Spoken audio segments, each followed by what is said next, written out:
I'm always looking for ways to show my cat how much I love her. And with Fancy Feast gems, I can pamper her whenever I want with a savory gravy on top of a gourmet mousse pâté. The pyramid shape makes serving simple, so all I have to do is peel and plate to make mealtime feel extra fancy. And with 2 entrees in every pack, it's easy to turn every day into the extraordinary. Fancy Feast gems. The Who's down in Who Newville were making their list, but some didn't know Walmart has the best brands for their gifts. What about toys? Do they have brands kids have been wanting all year? Yep, Barbie, Tony's, and Lego. Gifts that will make them all cheer. Do you mean they have all the brands I adore? They have Nintendo, Nespresso, Apple, and more. What about... So the Who answered questions from friends till they were blue. Each one listened and shouted, from Walmart? Who knew? Shop gifts from top brands for everyone on your list in the Walmart app.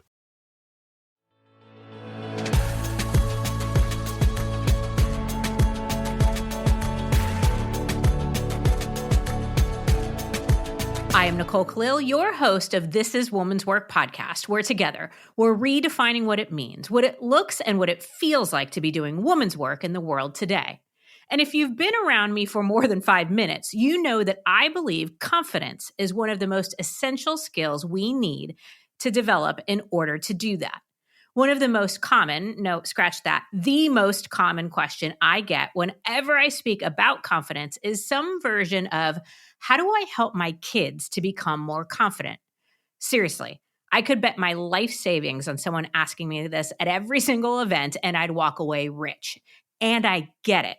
We all want to raise kids who stand tall, speak up, and who trust themselves firmly and boldly. And while there are many things we can do to influence confidence in our kids, my answer is always the same. The most impactful thing any one of us can do is model it. Because kids, just like the rest of us, learn best by observing and experiencing. But let's be real. Knowing that is one thing, and figuring out how to do that is another. Plus, there are specific skills we can teach and intentional actions we can take, which is why we are finally doing an episode about how to develop confidence in young girls. Because the data is clear. Confidence in girls takes a hit in elementary school. And if we don't do something about it, that gap only gets wider. So today, I've got Cyndi Gonzalez, Executive Director of Girls on the Run, Greater Boston, here to talk about exactly that. Girls on the Run, if you don't know about it, is an after-school program that helps girls build confidence, joy, and healthy habits. Things that, let's be honest, most adults are still working on. And since 2010, they've served more than 18,000 girls in Eastern Massachusetts, and they're on track to reach 5,000 girls annually by 2026. And Girls on the Run isn't just a Boston thing. It's a national organization making an impact across the country. Cyndi started as a volunteer coach, moved to board of directors, and eventually took on the role of executive director. Oh, and fun fact, she used to hate running. Now she literally runs for fun, proving that running, like confidence, isn't something you're born with, it's something you build. So, Cyndi, thanks for being here. And before we dive in, I want to share with everybody that JJ participated in Girls on the Run, Greater Boston last year and will again this year. And not only am I thrilled that she's learning the skill of running because she can use that for life, but every single time she came home talking about what she learned, or when I got the parent emails explaining the concepts they were covering, they aligned almost perfectly with everything I know about building confidence. So all of that to say, and let me start by asking, based on your personal experience, what do running and confidence have to do with each other? Why combine the two?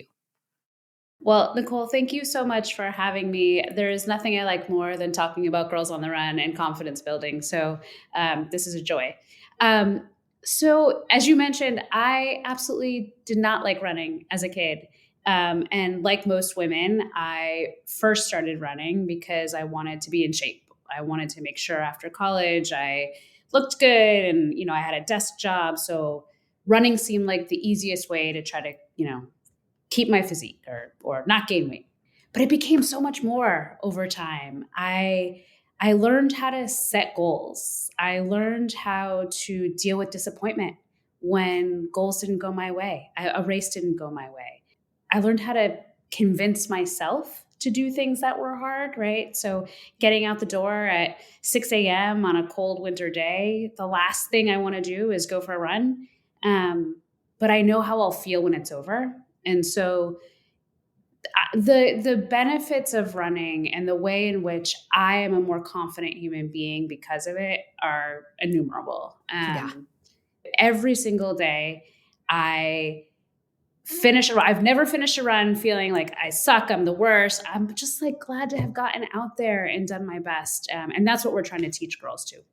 Yeah, I think there's so much to that. The keeping the commitments you make to yourself, keeping the promises you make to yourself, that is a huge confidence builder. It creates trust. And so, as you said, whether you feel like it or not, just getting out there and doing it is that demonstration to yourself that you can trust yourself and that you'll keep your commitments. I have to be transparent. I still hate running, other than when I'm done doing it. Like you said, like I don't Exactly. enjoy it other than when I've finished. But one of the things that I will say that I've found really fascinating is how much more connected to myself and my best ideas. It's almost meditative. Like I feel like clarity comes. Okay, so Girls on the Run targets young girls in the 3rd through the 8th grade. Why that specific age group? I have ideas, but why from your end? Yeah. So it's funny because most of our girls fall into that 3rd to 5th grade range. And then we do have that middle school program, our Heart and Soul program, which a lot of councils across the country offer, but not all. But we're seeing more growth in that 6th to 8th grade range. And I think the reason behind that, at least in our experience, is girls are craving something that will allow them to be with their friends and make connections and is not competitive.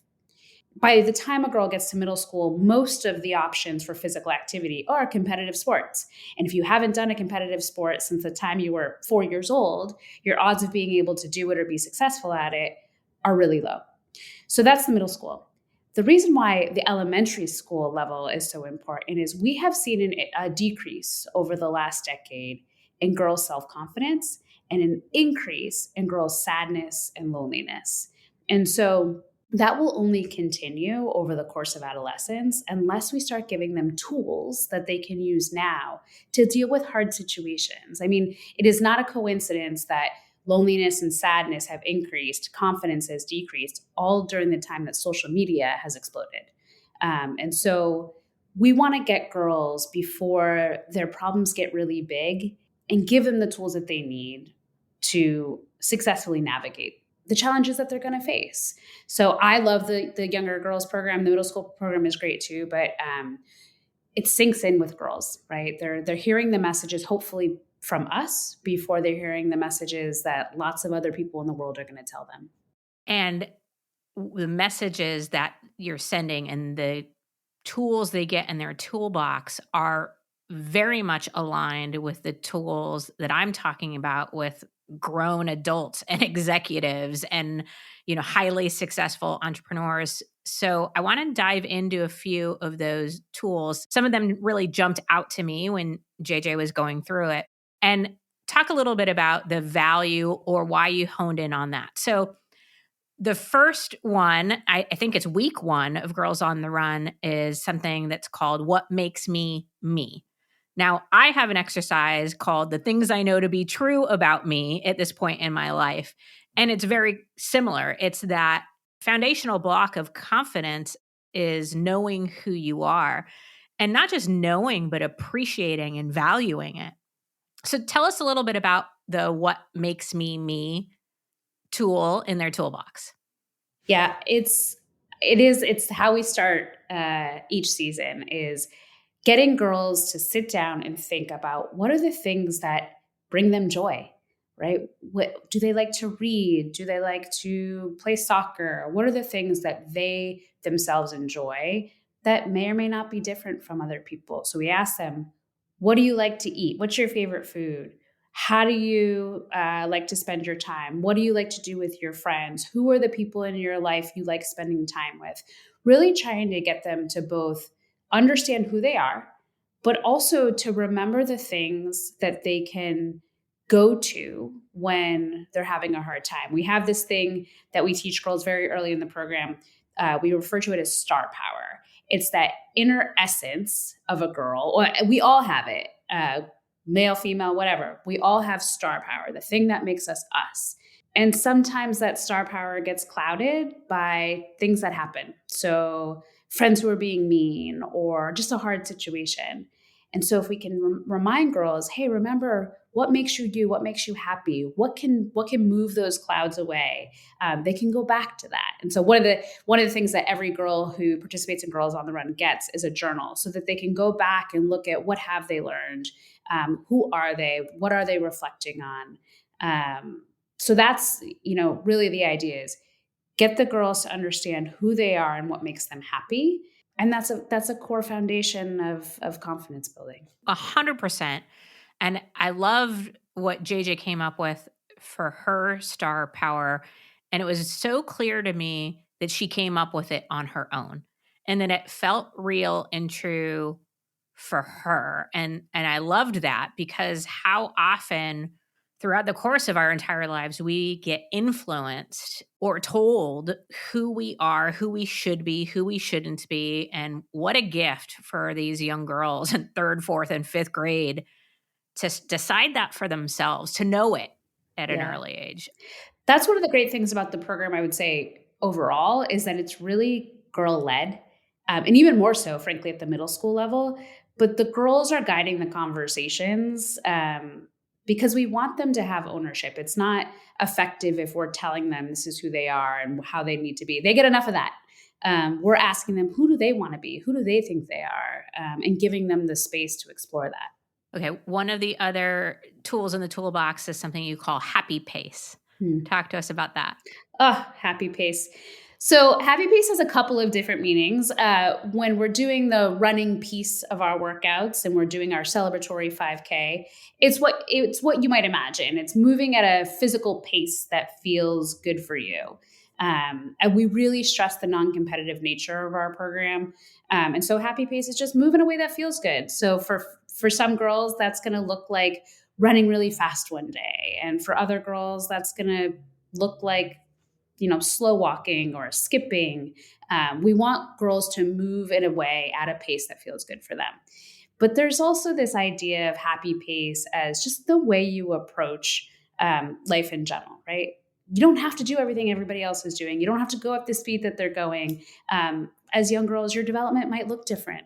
I love happy pace. I tell myself often in race situations that I am in that I am going at my happy pace, and that is going to look different than everybody around me. It's so important. We know comparison is the thief of confidence, right? It's absolutely something that derails all of our confidence. And again, to learn at a younger age to stop comparing yourself to everyone and everything around you and determining what your pace is, to run your own race. Yeah. I'm so glad that this is part of the program. And something I think we can tell ourselves in our adult years too. It's so funny because even now, I just turned 43 years old. My running looks different than it did when I was in my early 20s. And being able to say, like, this is my happy pace at 43, that was my happy pace when I was 22 and had nothing else going on in life. It's just a really good reminder of being where you are right now. Yeah. Okay. Being a star sprinkler, let's talk about that, given that one of the things that I think that does do damage to young girls' confidence is what I'm just going to call mean girl syndrome. So what is being a star sprinkler, and how does friendship and community play a part in building girls' confidence and in Girls on the Run? So it's Star Sparkler. Oh, sorry. And so no. I will start using Star Sprinkler. I love that too. So Star Sparkler means you're lifting other people up. You're seeing what makes other people shine, and you're being intentional about activating that in them. And as you said, I mean, the mean girl thing, you asked earlier why we're starting this program at the age we're starting at. We know that bullying is happening at a much younger age than it used to. And so we're trying to give girls the tools they need to combat bullying, not just against themselves, but against their friends and their peers. We do know one of the things we focus on at Girls on the Run is being intentional about building connection. So our team sizes are generally capped at 20 girls with 3 or more coaches so that girls can create relationships with adults and also have the space to create relationships with one another. And what we've seen coming out of Girls on the Run is that girls, what they're learning, the connections that they're building extend beyond the program. There are girls who didn't used to talk to each other in a classroom setting who are doing it now. We've heard from teachers and principals that it's made the school environment more positive because we're teaching girls that they have an obligation to stand up for one another. We used to call it being a stand buyer as opposed to a bystander. It's easy. It is hard to be a star sparkler. It is hard to be a stand buyer. It is easy to either go along with the mean girl stuff or to ignore it.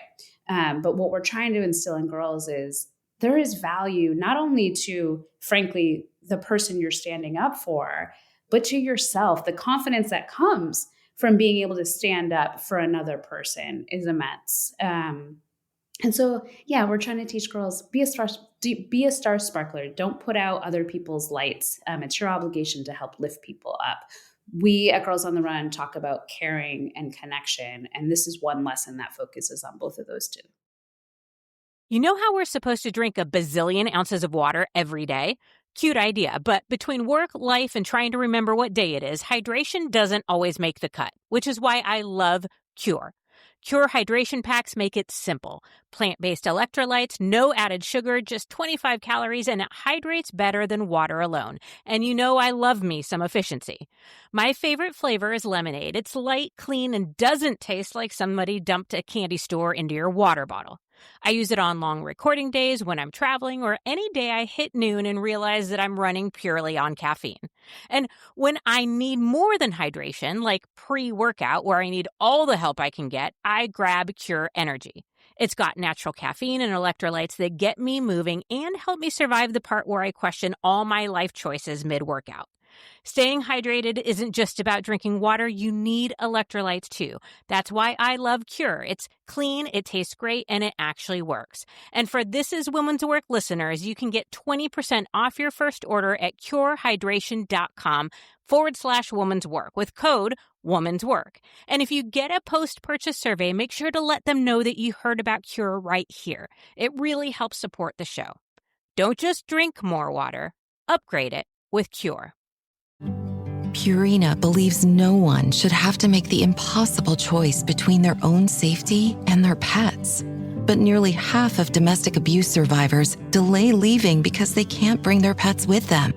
Through the Purple Leash Project, Purina is helping create more pet-friendly domestic violence shelters so survivors and their pets can escape and heal together. Visit Purina.com/purple to learn more. Abercrombie Kids is bringing the cheer all holiday season. And winter break means it's time for new outfits that are both festive and comfy. The last thing they need? New cozy coats for every occasion. Celebrate the season with Abercrombie Kids in the app, online, and in stores.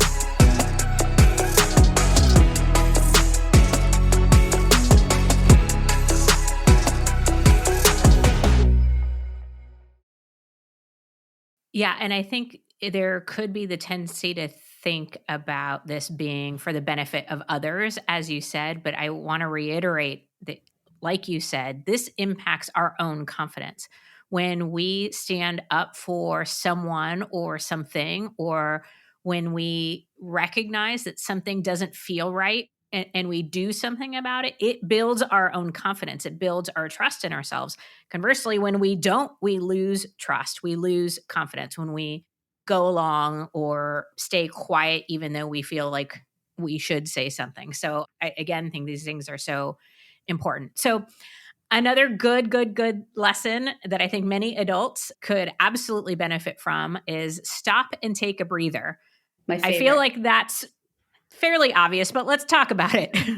Yes, stop and take a breather is one of my favorite lessons. I have been coaching, for 7 or 8 years now, and this continues to be a favorite. So, the idea behind the lesson is that you have a choice to respond or to react. And so many of us, children and adults, are so quick to react in a given situation. And so we teach girls stop and take a breather. And there's a word game that we play with them, and we tell them, okay, the tools are breathe, stop, breathe, think, and respond. We instill that in them over the course of an entire practice, and we keep asking them, okay, stop, breathe, think, respond. If you can do that, if you have that skill in your toolbox, 9 times out of 10, you're going to have a better situation than if you choose the reaction method. So sometimes girls will stop, they'll breathe, they'll think, they'll respond. And then we ask them, okay, how did that response feel?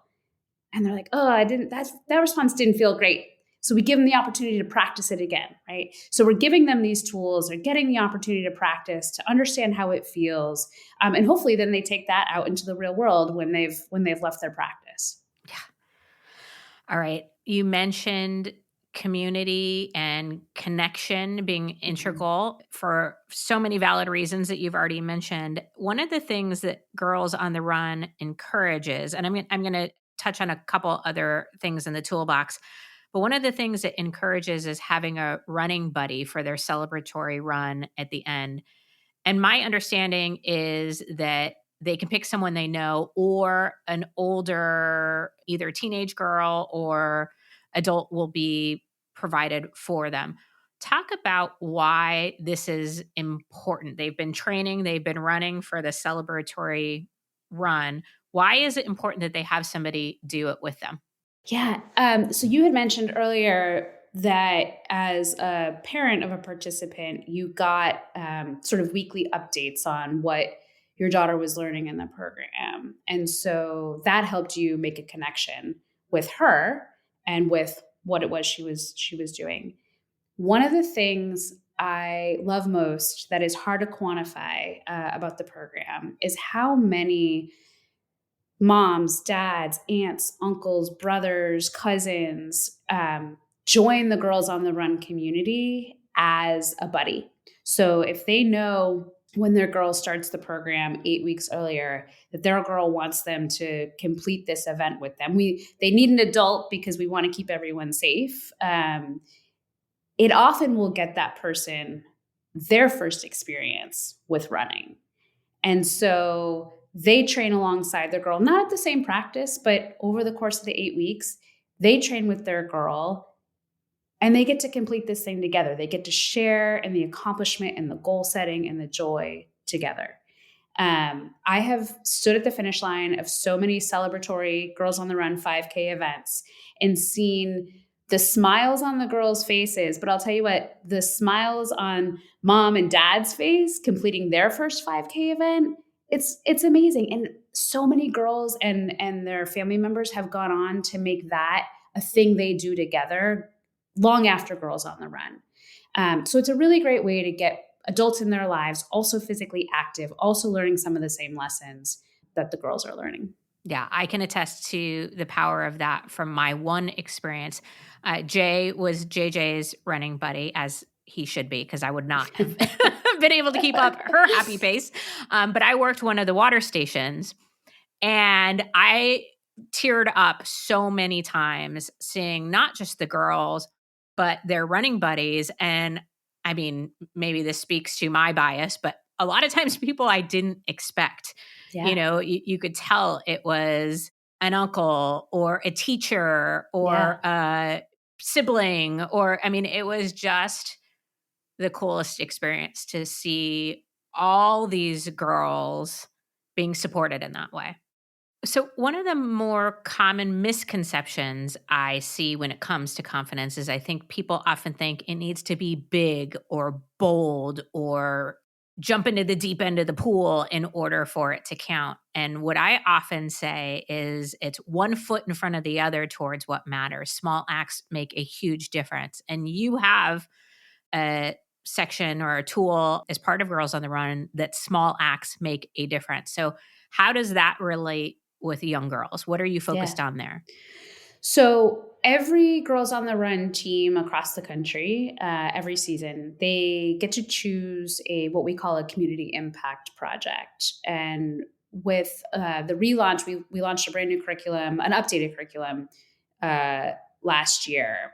And when it came to the community impact project, it really made clear that this is a project that should be completed in one standard 90-minute practice. We don't want it to be some big gesture. We want it to be a small way that a group of girls can positively impact their community. So girls might choose, I've worked with teams where they've chosen to pick up trash in the space where they have their practice. It's a small thing, but they're leaving their neighborhood a little better off. Or they've made cards for the DPW workers who are the ones who are day in and day out cleaning up after the kids in the schools. So again, this idea of building community, making connection, having a positive impact, working together, compromising. There have been tiers, many, many tiers over which community impact project the girls are going to do.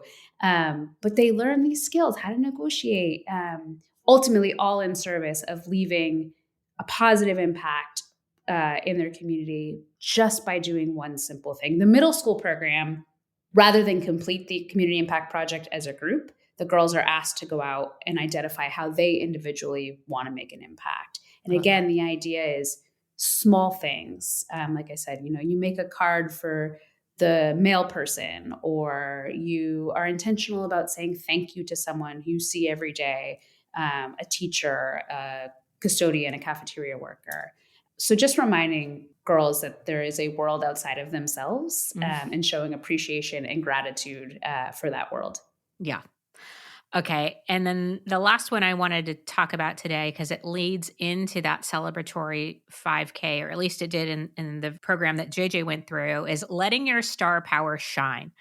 I think whether they've gotten the message yet at that age or they're about to, there is a pretty consistent messaging that I think a lot of young girls receive to play small and to not brag or boast or be fully authentic or bring their full and best selves to things. And this letting your star power shine sort of spoke to that, at least for me. So talk about what that means and what you're encouraging girls to do with that.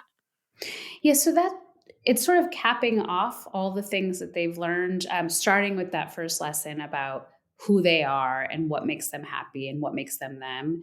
And reminding them that they have a toolbox. They have built a toolbox over the course of a season where they can learn how to do the things that make them happy, how to manage hard feelings, how to change the narrative when they hear themselves speaking negatively. I'll tell you what, in our office, the number of times in a week somebody in our office will say to another coworker, positive self-talk, negative self-talk, like we use it ourselves. So we've built these, alongside the girls, we've built these toolboxes that as they set out for the 5K event, where they're going to have probably a challenging period during that 3.1 miles, reminding them they have the tools to get through a hard thing, and that they should be proud of themselves when they cross that finish line because they've set goals and they've worked towards their goals. And sort of no matter what the outcome is, they've done the work. And so our hope is that after 8 weeks, they're walking away, they feel good about who they are, and they truly believe and trust that the world needs them and wants them to show up as their true, authentic selves. That's the takeaway that we hope all the girls are leaving Girls on the Run with. That is the takeaway. I mean, we could end the episode with that. That's, I mean, everything I hope for wrapped in a beautiful couple of sentences. So thank you. Yeah. For those people listening, how can they get either their girls involved or how can they get involved as parents or people involved in young girls' lives or just people who care? Yeah. So Girls on the Run is a national program. There's about 165 councils across the country. So if you go to girlsontherun.org, you can find your local council. Your local council will have a list of teams that are available. If one doesn't exist, you can contact Girls on the Run about starting one. So that's if you want to get your girl involved. We are desperate, not only in Greater Boston, but across the country, for more adults who are willing to step up and coach. The quality of our coaching is terrific, and there's some training involved in doing it, but we want to give girls a high quality program. Anybody who is an adult can coach. We do background checks on everybody. I want to be really, really clear. You do not have to be a runner to coach Girls on the Run. We just want caring, kind adults who believe in the value of inspiring girls to be joyful, healthy, and confident. It does take a couple of hours a week over the course of an 8-week season. So I don't want to dismiss that. It is a time commitment. But if you're interested in coaching, every Girls on the Run council will have a place on their website where you can fill out an application to coach or to learn more about coaching. And then all of the Girls on the Run councils have 5K events at the end of each season. If you want to just get a taste of what the program is like, come volunteer, come see it in action for yourself. It's a really great entry point into the organization. Yeah, so let me reiterate, you don't need to be a parent and you don't need to be a runner in order to be a Girls on the Run coach. You just need to care about girls and their confidence. And you don't have to create the curriculum and stuff on your own. That is provided by the organization. So again, girlsontherun.org is the website. Cyndi, thank you for the important and incredible work that you do on behalf of all young girls and also on behalf of my young girl. Thank you, thank you, thank you. Thank you. All right. Everywhere we turn, society is telling girls what they can't do, who they shouldn't be, and where their limits are. But confidence isn't about fitting into someone else's expectations. It's about showing up as your true, authentic self and owning your space in the world, which is why programs like Girls on the Run are so powerful. They don't just teach girls how to run. They teach them how to trust themselves, how to support each other, and how to break through the limits that were never really theirs to begin with. And as the adults in their lives, the most important thing we can do is model that same confidence because they are watching and always learning. The world doesn't need more pretty wallflowers and shrinking violets. It needs authentic, confident humans who speak their truth, live with purpose, and run toward the life they want and the things that matter most to them. So let's teach them as soon as we can that that's what it means to be doing woman's work.